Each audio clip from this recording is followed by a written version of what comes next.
The poem of the man God, the second year of the public life. Chapter 214. In Judas's house at Kerioth, 10th of July, 1945. Jesus is about to sit down at the table with all his friends in Judas's beautiful house, and he says to Judas's mother, who has come from her country house to give proper hospitality to the master, "No, mother, you must stay with us as well. We are like a family here. This is not the cold, formal banquet of casual guests.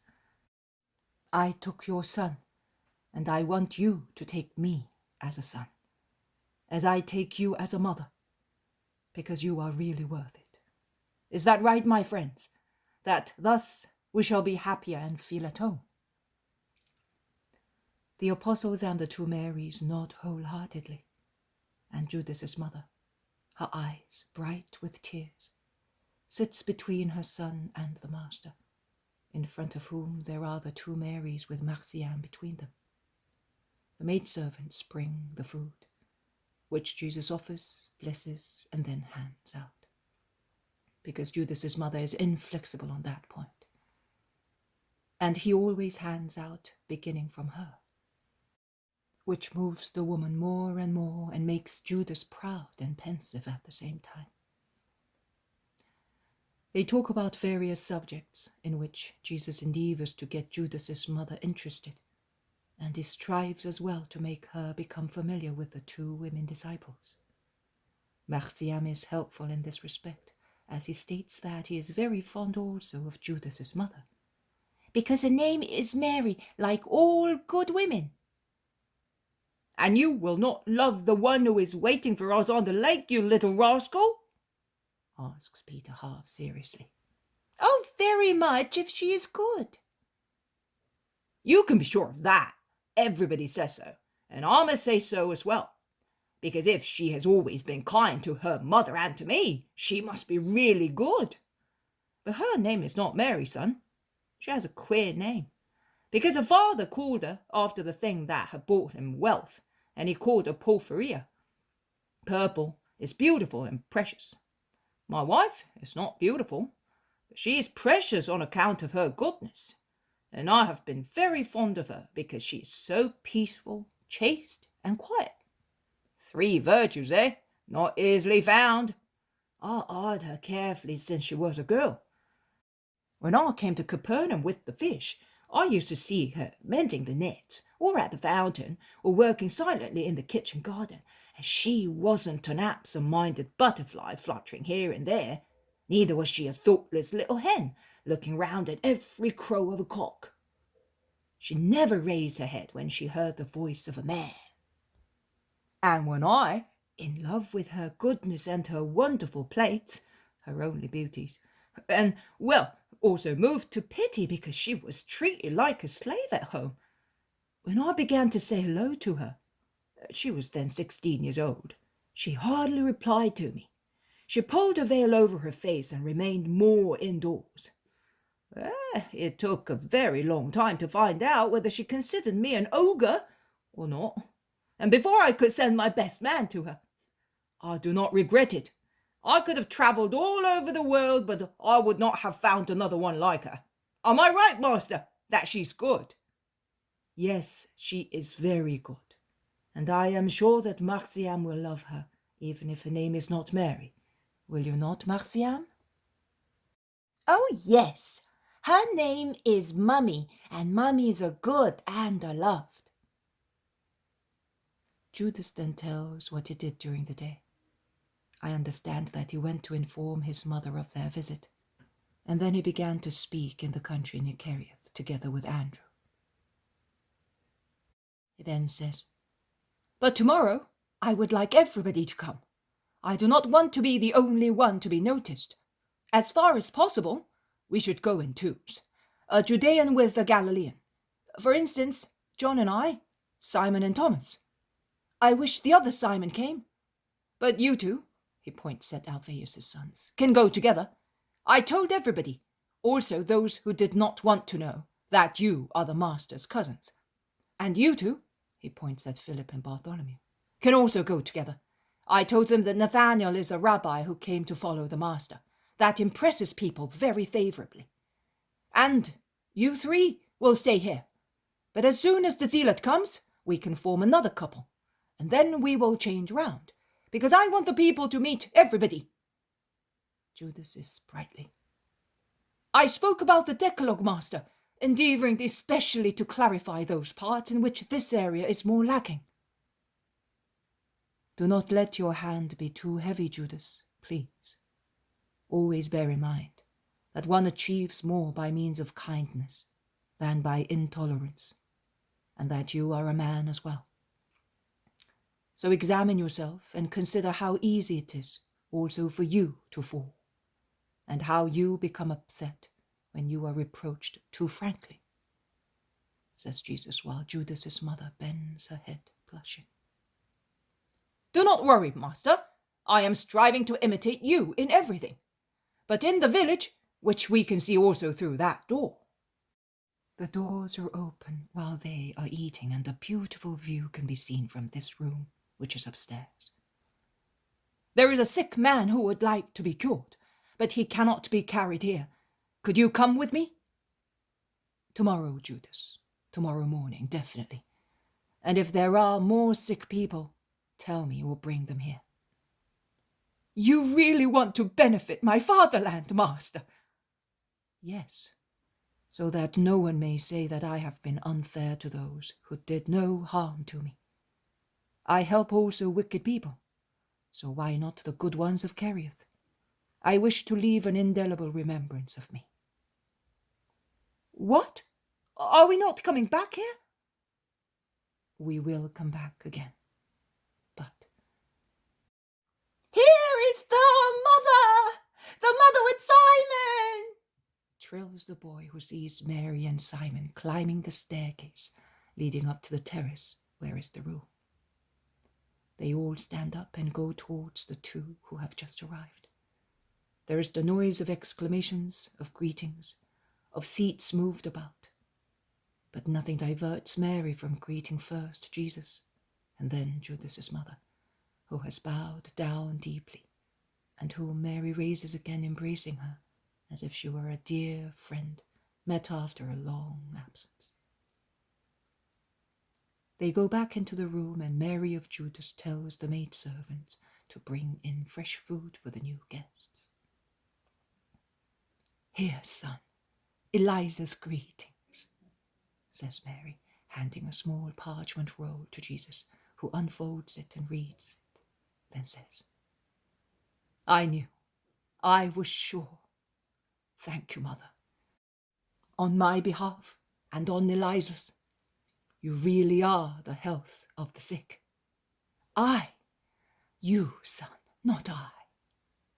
You, and you are my greatest help.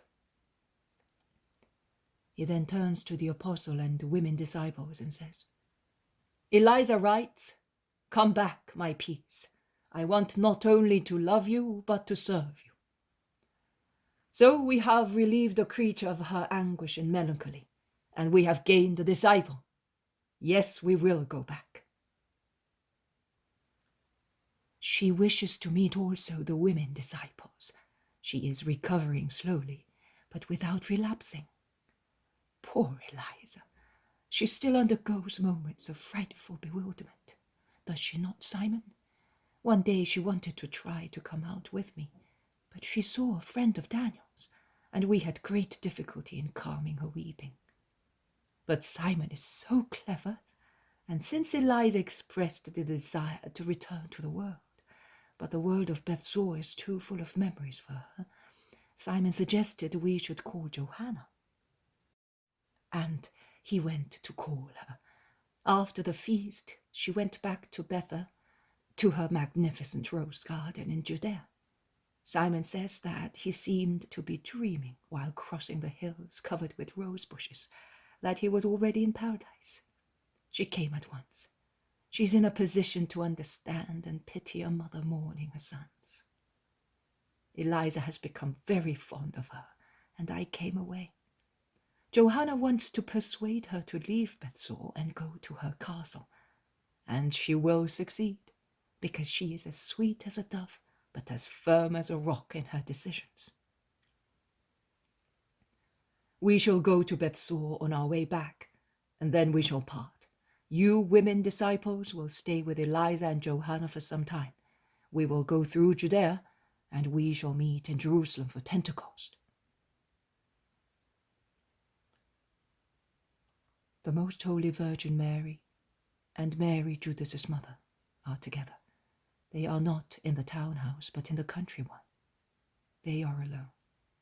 The apostles are outside with Jesus. The women disciples and the boy are in the magnificent apple orchard, and their voices can be heard, together with the noise of clothes beaten on washboards. They are perhaps doing the washing while the boy is playing. Judas's mother, sitting in a dim-lit room beside Mary, is speaking to her. These peaceful days will be like a dream to me. Too short. Yes, too short.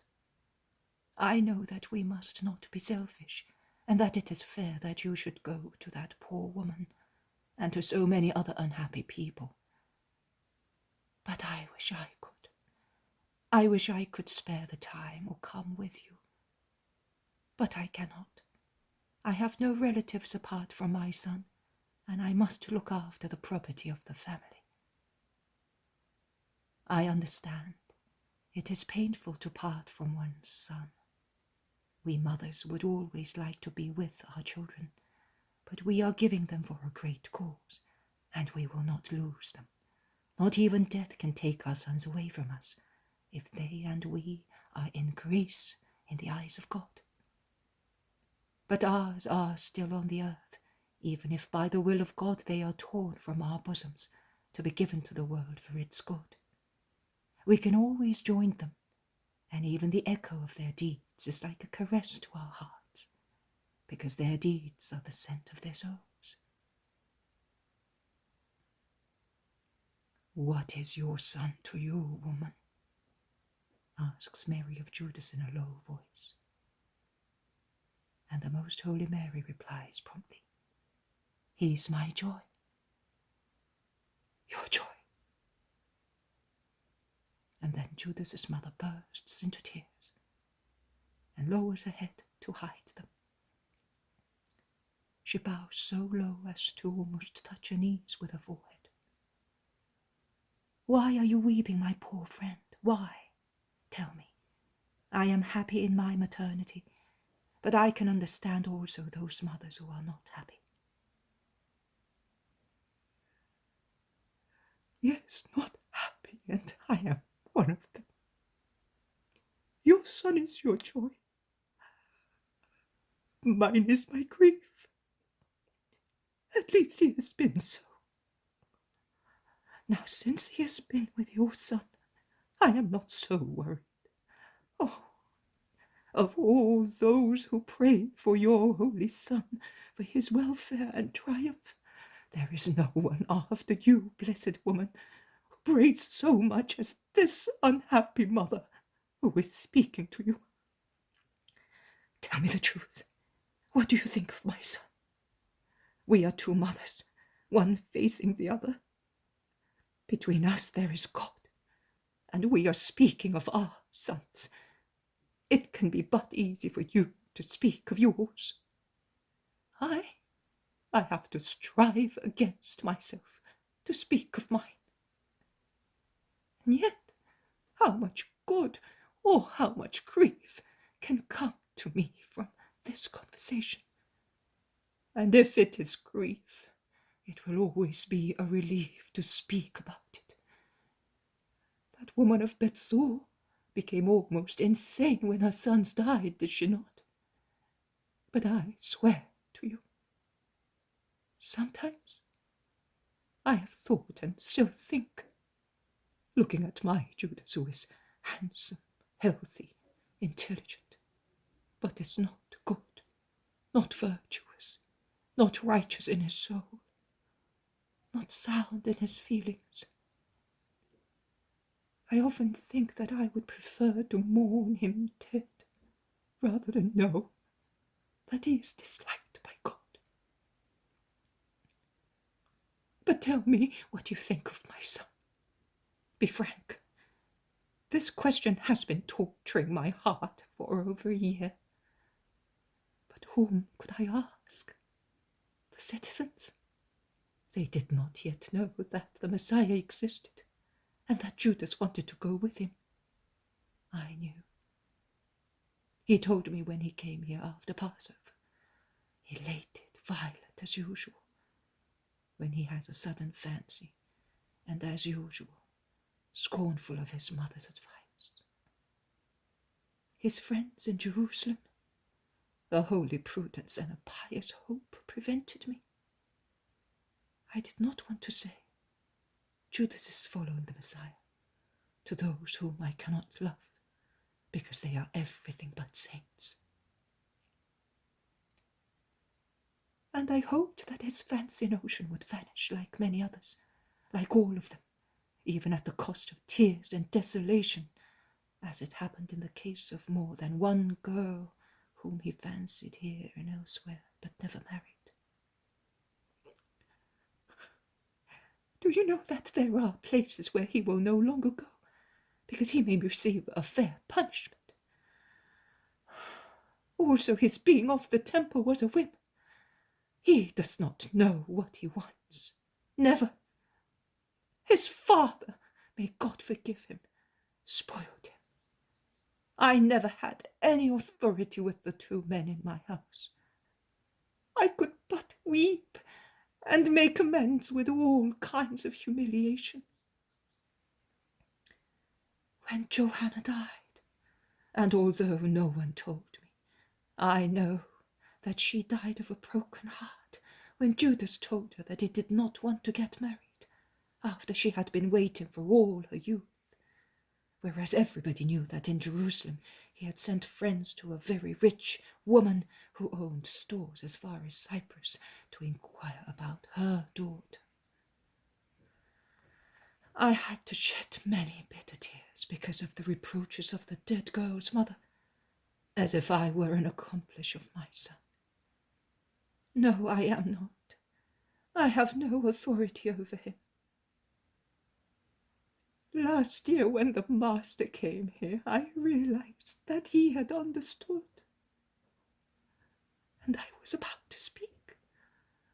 But it is painful, very painful for a mother to have to say, be careful of my son. He's greedy, hard-hearted, vicious, proud, and inconstant. And that is what he is. I am praying that your son, who works so many miracles, may work one for my Judas. But tell me, please tell me, what do you think of him? Mary, who has been silent all the time with an expression of pitiful sorrow, while listening to that maternal lament of which her righteous soul cannot disapprove, says in a low voice, Poor mother, what do I think? Yes, your son is not the limpid soul of John, nor the meek Andrew, not the firm Matthew, who wanted to change and did change. He is inconstant, yes, he is. But we shall pray so hard for him, both you and I. Do not weep. Perhaps your motherly love, which would like to be proud of your son, makes you see him more perverted than he is. No, I see right, and I am so afraid. The room is full of the weeping of Judas's mother, and in the half-light, Mary's white face has become even paler because of the maternal confession that sharpens all the suspicions of the Lord's mother. But she controls herself. She draws the unhappy mother to herself and caresses her a while. She, abandoning all reservedness, painfully and confusedly informs Mary of all the harshness, pretensions, and violence of Judas, and concludes, I blush for him when I see I am the object of the loving attention of your son. I have not asked him, but I am sure that besides doing it out of kindness, he wants to show to Judas by means of his loving attention. Remember, that is how a mother is to be treated. Now, for the time being, he appears to be good. Oh, if it were only true. Help me with your prayers, you who are holy, so that my son may not be unworthy of the grace that God granted him. If he does not want to love me, if he cannot be grateful to me who gave birth to him and brought him up, it does not matter. But let him really love Jesus. Let him serve him loyally and gratefully. But if that cannot be, then may God take his life. I would rather have him in a sepulchre. At last, I would have him.